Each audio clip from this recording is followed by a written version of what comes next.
அம்மு, நீ என்ன கோயிலுக்கு தானே வர சொன்ன?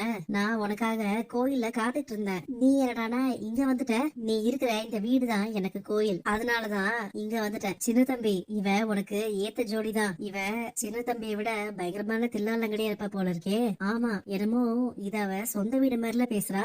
அம்மு வா, பெரியய்யா கிட்டயும் நாச்சியார் அம்மா கிட்டயும் ஆசீர்வாதம் வாங்கிக்கலாம். ஓ அப்பா அம்மா யாரு, எங்க இருக்காங்க? நானே பேசி உங்க கல்யாணத்துக்கான ஏற்பாடு பண்றேன். நீ எந்த ஊருமா? என்னமா எதுவும் சொல்ல மாட்டேங்கிற? உங்க வீட்டுல ஏதாச்சும் பிரச்சனை இருக்கா?